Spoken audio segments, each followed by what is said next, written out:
أعوذ بالله السميع العليم من الشيطان الرجيم بسم الله الرحمن الرحيم الحمد لله رب العالمين وبه نستعين وصلى الله على سيدنا محمد وعلى الطاهرين وعلى الله عليهم أجمعين. Une vidéo d'à peu près une vingtaine de minutes sur les caractéristiques du véritable chiite. Qu'est-ce que le chiite selon nos imams, alayhum salam. Tout d'abord, on pourrait définir que veut dire le terme chiite en premier lieu. Le mot chiite, comme beaucoup de gens savent, c'est attribué à quelqu'un qui croit à l'imama et le califat, le fait qu'il est le premier calife de l'imam Ali alayhi salam, de Ali ibn Abi Talib et de ses 11 de sa progéniture après le prophète Mohammed sallallahu alayhi wa alayhi, et qui éprouve de l'amitié pour eux et du désaveu, du rejet de ses ennemis, des ennemis du prophète Mohammed et des Ahl al-Bayt. Une telle personne est donc un chiite du duodécimain. Bien sûr, il fait savoir bien sûr que cette affection, le fait de aimer et de rejeter les ennemis, ce n'est pas suffisant pour être un véritable chiite. Et ça ne garantit pas le salut dans ce monde et dans l'au-delà. Car la croyance sans la pratique, c'est seulement un concept mental. Le sens lexical du chiite veut dire suiveur, suivre, être partisan.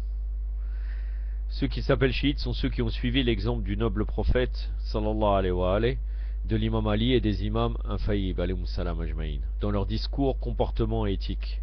La pratique est une nécessité pour la foi véritable. S'il n'y a pas de pratique, la croyance sera conceptuelle et superficielle, ce sera uniquement quelque chose de mental. Le fait d'éprouver de l'affection aboutit à la satisfaction de l'être humain et de ses volontés. Si vraiment on a de l'affection réellement pour ses sacro-saints. Peut-on être un véritable amoureux des imams infaillibles alayhim salam et se comporter contre leurs recommandations?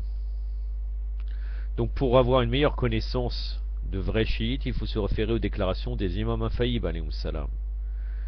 Et à ce propos, je vais vous citer plusieurs hadiths dans ce sens-là pour définir ce qu'est un chiite. Tout d'abord, il y a quelque chose de très connu, la conversation de l'imam Baqir alayhi salam avec Jabir al-Jurfi. Ô Jabir, donc là il lui pose la question, l'imam Baqir, suffit-il que quelqu'un dise avoir de l'affection et de l'amour pour les Ahlul Bayt pour se considérer comme chiite? Non, je jure que notre véritable adepte est celui qui se montre pieux et qui obéit au commandement d'Allah. On doit reconnaître nos chiites uniquement à leurs vertus. Ils doivent être humbles et modestes, véridiques et honnêtes. Ils doivent évoquer Allah profondément. Ils doivent accomplir le jeûne et les prières avec dévouement.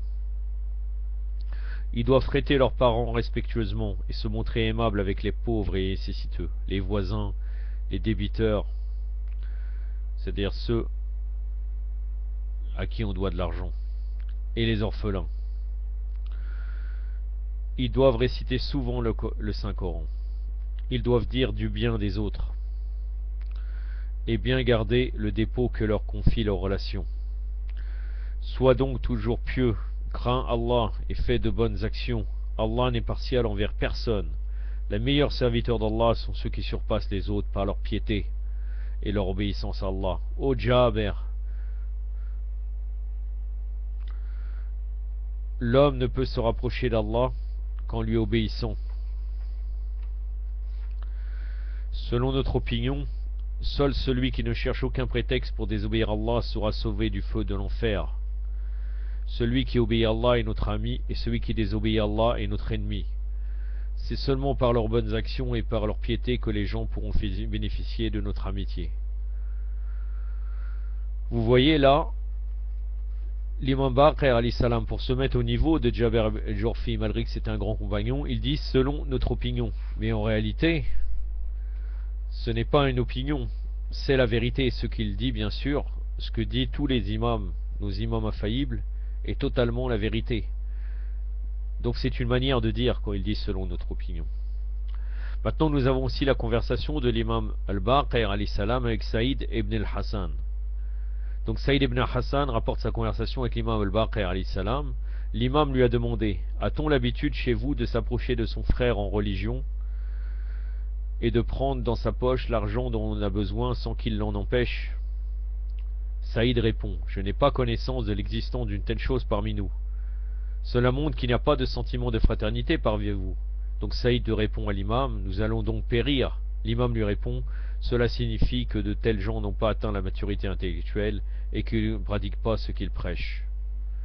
Donc là l'imam bien sûr ne le condamne pas totalement, car toujours il faut essayer d'encourager les gens, de ne pas complètement les briser. Quand Saïd dit nous allons donc périr, il lui répond: faites attention. Il lui dit: cela signifie juste, bon c'est pas juste, mais ça signifie que tels gens n'ont pas atteint la maturité intellectuelle et qu'ils ne pratiquent pas ce qu'ils prêchent. Ça veut dire, Inch'Allah, peut-être ils arrivent à pratiquer cela pour arriver au meilleur degré de maturité intellectuelle et d'application totale. Maintenant nous arrivons aussi à la conversation de l'imam Sadiq alayhi salam avec Abu Saba al-Kanani. Abu Saba al-Kanani rapporte sa conversation avec l'imam Jafar al-Sadiq alayhi salam de la façon suivante. Abu Saba lui avait dit: combien nous avons souffert à cause de notre attachement à vous. Et l'imam répond: et que vous font les gens? C'est-à-dire il pose la question. Abu Saba dit: chaque fois que je parle à quelqu'un, il me dit: ô Jafarit maudit. L'imam dit: et tu crois que c'est parce que vous me suivez? Abu Saba dit: oui. L'imam lui répond: par Allah, peu d'entre vous font partie de nos adeptes, c'est-à-dire de ceux qui sont fermes dans leur piété, qui craignent Allah, qui obéissent à leur Seigneur, le Créateur, et qui attendent une récompense de lui seul. Tels sont mes vrais adeptes.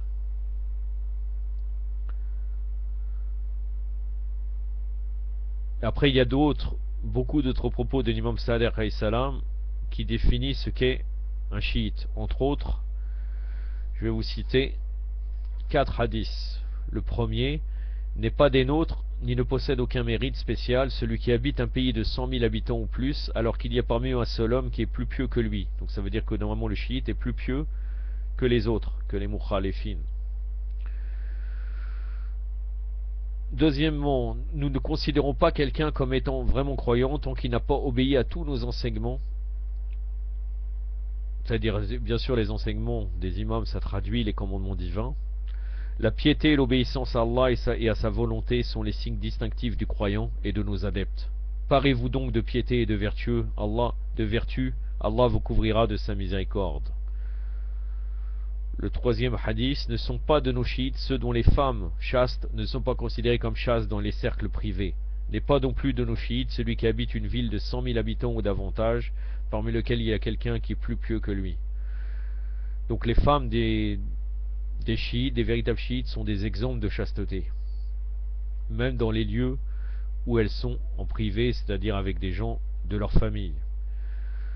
Quatrième hadith: les chiites de Jafar Sadiq, de Jafar alayhi salam, sont ceux qui protègent leur ventre et leur sexe contre toute chose illicite, qui accomplissent le djihad pour l'islam, qui obéissent au commandement d'Allah, qui craignent Allah, qui espèrent bénéficier de la miséricorde et des récompenses d'Allah, et qui sont terrifiés à l'idée de subir le châtiment d'Allah.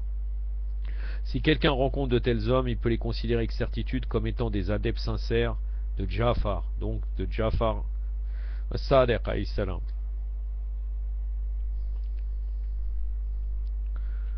Pour continuer dans son sujet, en allant dans le même sens, je continue à vous citer quelques autres hadiths. L'imam Jafar Sadiq alayhi salam, il a dit à Fodayl: envoie nos salutations à nos chiites et dis-leur: nous ne pouvons rien faire pour vous contre la volonté divine, sauf si vous évitez les péchés. Alors gardez vos langues et vos mains de commettre des péchés, accomplissez la prière et patientez, certes Allah est avec les patients.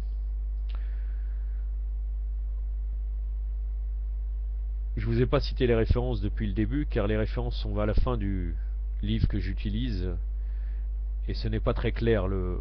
La table des matières des notes qui amènent jusqu'au livre, je ne peux pas vous citer précisément. Je pourrais vous citer éventuellement le titre, mais quelquefois il y a certains livres qu'on ne connaît pas forcément. Donc c'est pour ça que je vous cite. Mais globalement, de toute façon, ça va dans le même sens, et c'est bien sûr tous ces hadiths, c'est dans le sens des enseignements de Ahlul Bayt, donc c'est pas trop important que je cite la référence. D'habitude je m'applique à cela, mais là ce n'est pas quelque chose de facile. Inch'Allah, la prochaine fois je ferai mieux pour vous citer les références si c'est utile, Inch'Allah. L'imam Sadiq alayhi salam a dit à Ibn Jundab: dis à nos chiites, ne vous donnez pas de peine par Allah, vous n'aurez pas de notre tutelle sauf en évitant les péchés. Essayez de célébrer le culte d'Allah et aidant vos frères religieux. Toute personne qui opprime le peuple n'est pas de nos chiites.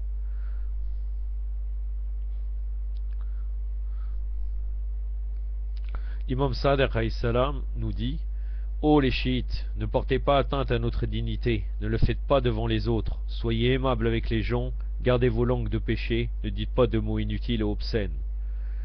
L'imam Sadiq alayhi salam nous dit encore, il a dit à Abu Osama: je te conseille la piété, l'éloignement des péchés, la persévérance dans l'adoration, la véracité, la non-trahison de la confiance d'autrui et la bonté envers tes voisins. Attirez les gens avec vos actes. Ne portez pas atteinte à notre dignité et soyez le symbole de notre bonté. Prolongez vos recours, c'est-à-dire bien sûr l'inclination du corps que nous faisons pendant la salat, tout de suite après les récitations du Coran. Le deuxième acte de la salat. Parce que dans cet état, c'est-à-dire au moment où on prolonge les recours, le Satan cria: malheur à moi, ce serviteur d'Allah lui a obéi tandis que j'ai fait rébellion. Il s'est prosterné devant le Seigneur, moi non. L'imam Sadiq salam nous dit aussi: attention à ne faire rien qu'on nous reproche, c'est-à-dire qu'on reproche au Ahlul Bayt. Car un mauvais enfant fait perdre la face de son père par ses actes répréhensibles. Soyez l'honneur de quelqu'un avec qui vous avez un lien de parenté. L'imam Hassan Askari alayhi salam, le 11e imam, a dit aux chiites: je vous recommande d'observer la piété dans la religion, de faire des efforts dans la voie d'Allah, de dire la vérité et être véridique, de ne trahir personne, qu'il soit bon ou mauvais, de prolonger votre prosternation et de faire du bien à vos voisins. Le messager d'Allah, l'imam Hassan Askari, continue, a été nommé prophète et envoyé en mission prophétique pour les mêmes choses. Prier dans les mosquées des musulmans. Là, ça ne concerne pas seulement les Shirat al-Bayt musulmans, c'est aussi les Mukhalifin.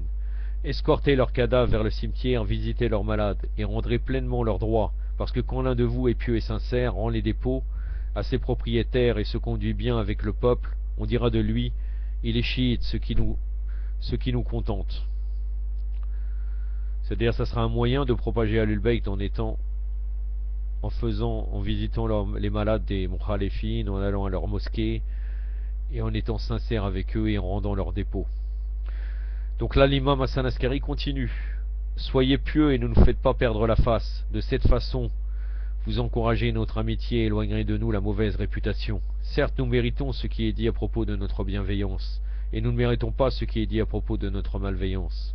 Nous avons des droits quand ce qui est dit dans le livre d'Allah, pour notre proximité de l'envoyé d'Allah, sallallahu alayhi wa alayhi, et pour notre purification par Allah. Personne ne peut prétendre à cette position sauf qu'il est menteur. Invoquez beaucoup Allah, n'oubliez pas la mort, récitez beaucoup le Coran. Priez Allah pour qu'il bénisse le prophète et les siens, parce que cette prière sur l'envoyé d'Allah aura une récompense décuplée. Suivez ses conseils, je vous dis adieu, les bénédictions d'Allah soient sur vous. Allahumma salli ala Muhammad wa ali Muhammad wa lajal farajahum wa la'an adahum. L'imam Sadiq alayhi salam, il a écrit une lettre à ses chiites. Observez, il leur dit, observez le temps de la prière, surtout la prière de midi, salat d'or.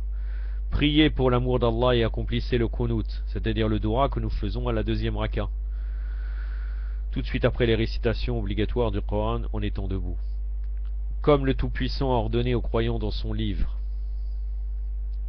Liés d'amitié avec de pauvres musulmans, car celui qui les rabaisse et mésestime s'est égaré, et la colère d'Allah est sur lui.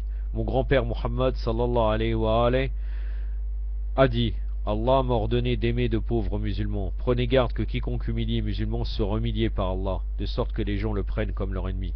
L'imam Sadiq alayhi salam a dit: ô chiite de la famille de Muhammad sallallahu alayhi wa alayhi, celui qui ne contrôle pas sa colère, ne se comporte méchamment envers ses amis et compagnons, ne réconcilie pas avec des amis et ne s'oppose pas aux ennemis, il n'est pas chiite. Ô chiite de la famille de Muhammad, soyez pieux autant que vous le pouvez, il n'y a de force ni de puissance qu'en dehors d'Allah. La hawla wa la quwwata illa billah. Donc maintenant on peut tirer une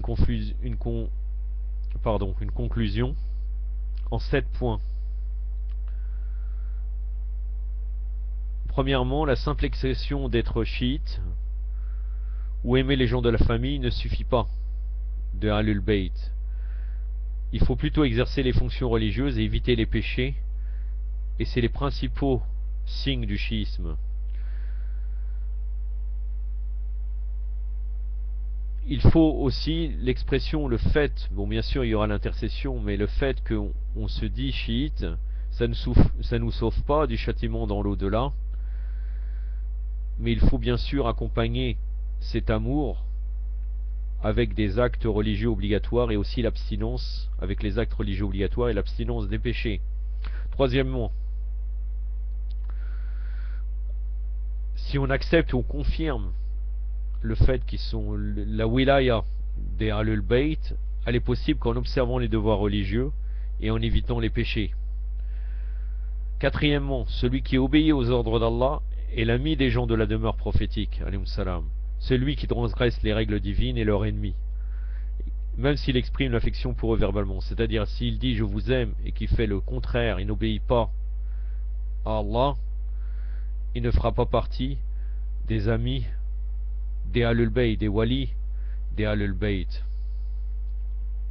Cinquièmement,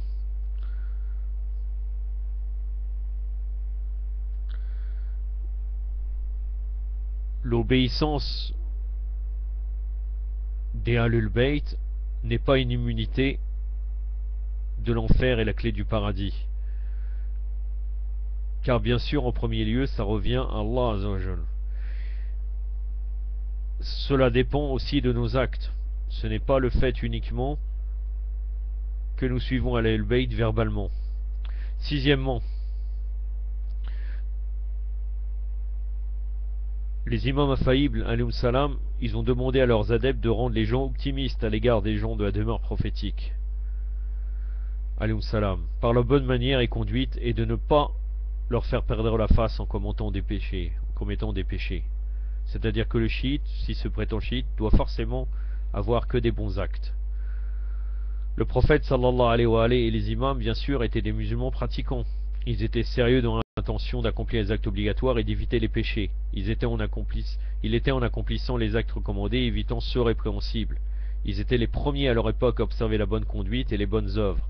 Ils étaient à l'abri de toute conduite indécente, car ils étaient infaillibles. Mais malgré ça, ils étaient le summum de l'adoration et de l'obéissance à Allah.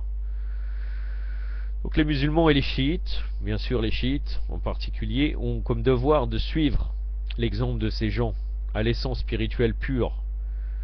Le salut dans ce monde et dans l'au-delà est uniquement accessible de cette façon. Inch'Allah que nous pouvons nous rapprocher le plus des caractéristiques des véritables chiites en essayant d'appliquer ces nobles hadiths. Wa sallallahu alayhi wa Muhammadin wa atrati at-tahirin. Wassalamu alaikum wa rahmatullah.